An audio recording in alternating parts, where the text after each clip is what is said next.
કેટલાઇઝર modern school ધોરણ 5 વિષય છે સામાન્ય જ્ઞાન વિષયાંક છે ગુજરાતમાં શ્રેષ્ઠ લેક્ચર આપણો છે બીજો તો બાળકો આપણે પહેલા લેક્ચરમાં ગુજરાતમાં શ્રેષ્ઠ તેના વિશે આપણે ભણી ગયા છીએ તેમાં આપણે સ્વાધ્યાય પણ આપણે લખી નાખેલું છે બરાબર છે સ્વાધ્યાય છે તેનું પેજ નંબર 7 છે ત્યાં સુધી આપણે પૂર્ણ કરી લીધું છે તો હવે આવે છે પેજ નંબર 8 સામાન્ય જ્ઞાન પુસ્તક કાઢો અને પેજ નંબર 8 કાઢો તો બાળકો આપણે ગુજરાતમાં શ્રેષ્ઠ જિલ્લા નદીઓ પછી ઊંચા બંધ મોટી યુનિવર્સિટી ખાતરનું મોટું કારખાનું મોટું શહેર વસ્તીની દ્રષ્ટિએ લાંબો દરિયા કિનારો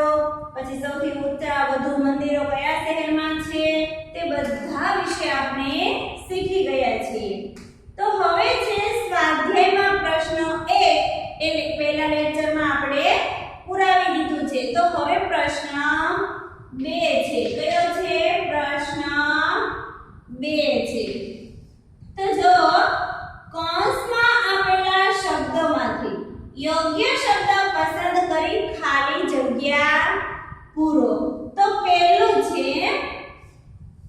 ખાલી જગ્યા જિલ્લો ગુજરાતનો સૌથી લાંબો દરિયા કિનારો ધરાવે છે ગુજરાતનો સૌથી લાંબો દરિયા કિનારો ધરાવે છે તો કે કચ્છ આવશે શું આવશે કચ્છ લખો ચાલો પહેલી ખાલી જગ્યામાં લખો કચ્છ પહેલી ખાલી જગ્યામાં લખો કચ્છ પછી છે બીજું ગુજરાતમાં સૌથી મોટું બંદર ખાલી જગ્યા છે ગુજરાતમાં સૌથી મોટું બંદર ખાલી જગ્યા છે તો શું આવશે કંડલા શું લખો આલો કંડલા બીજામાં લખો કંડલા પછી છે ત્રીજું વસ્તીની દ્રષ્ટિએ ગુજરાતનો સૌથી મોટો જિલ્લો ખાલી જગ્યા છે વસ્તીની દ્રષ્ટિએ ગુજરાતનો સૌથી મોટો જિલ્લો ખાલી જગ્યા છે તો શું આવશે અમદાવાદ શું આવશે અમદાવાદ લખો આલો ત્રીજી ખાલી જગ્યામાં અમદાવાદ લખો પછી છે ચોથું ગુજરાતની સૌથી લાંબી નદી કઈ છે સાબરમતી છે કે નર્મદા છે તો કે નર્મદા છે ચોથામાં લખો ગુજરાતની સૌથી લાંબી નદી નર્મદા છે પછી છે પાંચમું ખાલી જગ્યાનો મેળો ગુજરાતનો સૌથી મોટો મેળો ગણાય છે તરણેતરનો મેળો કે ઓઠાનો મેળો તો કે ઓઠાનો મેળો શું લખીશું ઓઠાનો મેળો ખાલી જગ્યાનો મેળો ગુજરાતનો સૌથી મોટો મેળો ગણાય છે તો ઓઠાનો મેળો છે તે ગુજરાતનો સૌથી મોટો મેળો ગણાય છે શું આવશે ઓઠા પછી છે છઠ્ઠું ગુજરાતમાં સૌથી મોટી ઔદ્યોગિક વસાહત ખાલી જગ્યામાં આવેલી છે સુરત કે અંકલેશ્વર તો કે અંકલેશ્વર શું આવશે અંકલેશ્વર અંકલેશ્વર અંકલેશ્વર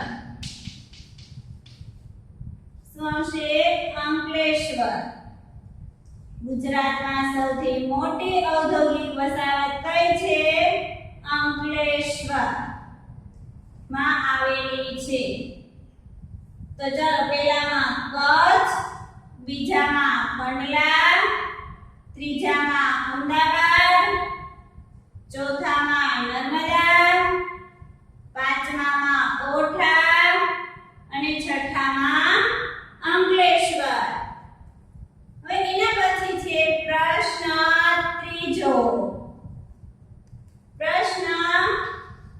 ત્રીજો, નીચે આપેલા વિધાનોમાંથી ખરા વિધાન સામે ખરું અને ખોટા વિધાન સામે ખોટાની નિશાની કરો.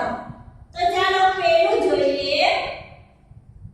વિસ્તારની દ્રષ્ટિએ ગુજરાત સૌથી મોટો જિલ્લો કચ્છ છે. જો આપણે હમણાં જ આવી ગયું ને કે ગુજરાતનો સૌથી લાંબો દરિયા કિનારો આવી ગયો છે. અહીંયા વિસ્તારની દ્રષ્ટિએ ગુજરાતનો સૌથી મોટો જિલ્લો કચ્છ છે. તો શું આવશે? ખરું, કેમ કે કચ્છ જ છે મોટો છે ગુજરાતનો સૌથી જિલ્લો તે કચ્છ છે. તો પહેલામાં ખરું કરો. પછી બીજું છે ગુજરાતમાં ખાતરનું સૌથી મોટું કારખાનું કલોલમાં આવેલું છે. તો શું આવશે? ખોટું. ગુજરાતનું સૌથી મોટું કારખાનું કલોલમાં આવેલું છે. તો લખો ને આ ખોટું કરો. બીજામાં ખોટું કરો. પછી ત્રીજું, વસ્તીની દ્રષ્ટિએ ગુજરાતનું સૌથી મોટું શહેર વડોદરા છે. તો શું આવશે? ખોટું આવશે. વસ્તીની દ્રષ્ટિએ વડોદરા નથી. પછી છે ચોથું, ગુજરાતનો સૌથી મોટો વનસ્પતિ ઉદ્યાન વેળાવદર એટલે કે જિલ્લો ભાવનગરમાં આવેલું છે. તો શું આવશે? ખોટું. પાંચમું, નર્મદા નદી પર આવેલો સરદાર સરોવર બંધ ગુજરાતનો સૌથી ઊંચો બંધ છે. નર્મદા નદી પર આવેલો સરદાર સરોવર બંધ ગુજરાતનો સૌથી ઊંચો બંધ છે. શું આવશે? ખરું. પછી છે છઠ્ઠું, નળ સરોવર ગુજરાતનું સૌથી મોટું કુદરતી સરોવર છે. નળ સરોવર ગુજરાતનું સૌથી મોટું કુદરતી સરોવર છે. શું આવશે? સાચું. તો જો પહેલામાં ખરું, બીજામાં ખોટું, ત્રીજામાં ખોટું, ચોથામાં ખોટું, પાંચમામાં ખરું અને છઠ્ઠામાં ખરું. તો ચાલો હવે જોઈએ પ્રશ્ન ચોથો. પ્રશ્ન 4. તો નીચે આપેલા પ્રશ્નના ઉત્તર એક બે શબ્દમાં લખો. અહીંયા શું કીધું છે? નીચે આપેલા પ્રશ્નના ઉત્તર એક બે શબ્દમાં લખો. જો તમારે જે આ પેજ છે, આ પેજ નંબર 6, તેમાં તમારે બધું જ યાદ રાખવાનું થશે. કેમ કે જો અહીંયા તો આપણને ખાલી જગ્યા બે ઓપ્શન આપેલા છે એટલે તમને આવડી જશે. પણ અહીંયા આપણને ખરા ખોટા આપ્યા છે તે પણ આપણને આ પેજ મોઢે આખો આવડતો હોય તો જ આપણે લખી શકીએ. અને હવે અહીંયા એક બે શબ્દમાં તેના જવાબ લખવાના છે તે પણ આપણને જો એ પેજ 6 આવડતું હોય તો જ આપણે લખી શકીએ, નહીં તો લખી શકીએ નહીં. એટલે તમારે જે આ 6 નંબરનું પેજ છે તેમાં 31 છે, છેલ્લે 31 છે.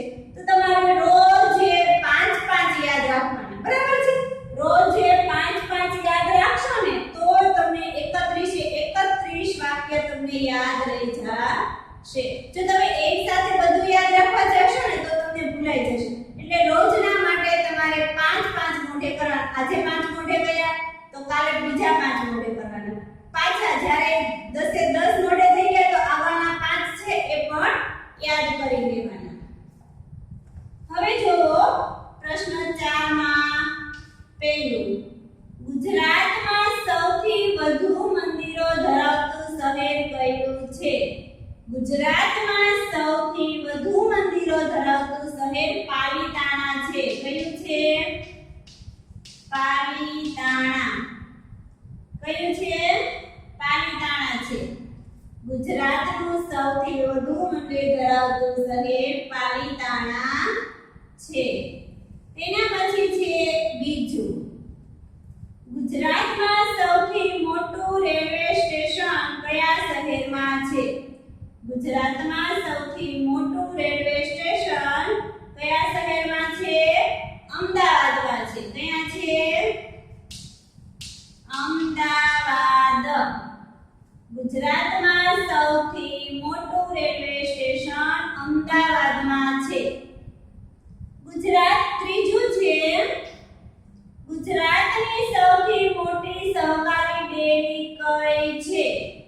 ગુજરાતની સૌથી મોટી સહકારી ડેરી અમૂલ ડેરી છે. કઈ છે? અમૂલ ડેરી. કઈ ડેરી છે? અમૂલ ડેરી. ગુજરાતની સૌથી મોટી સહકારી ડેરી અમૂલ ડેરી છે. પછી છે ચોથું, ગુજરાતની સૌથી મોટી નદી કઈ છે? ગુજરાતની સૌથી મોટી નદી કઈ છે? તો કે નર્મદા. કઈ છે?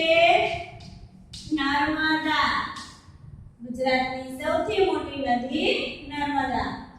ગુજરાતનું સૌથી ઊંચું પર્વત શિખર કયું છે? તો કે ગુરુ ગોરખનાથ. કયું શિખર છે?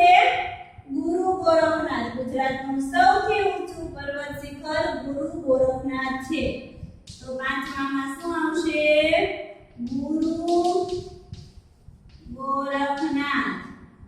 પાંચમામાં ગુરુ ગોરખનાથ. પછી છે છઠ્ઠું, ગુજરાતનો સૌથી પહોળો પુલ કયો છે? તો કે ઋષિ દધીસી પુલ.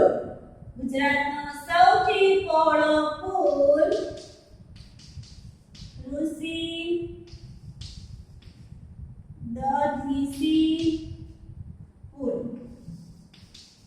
જો પહેલેથી એકવાર જોઈ લઈએ.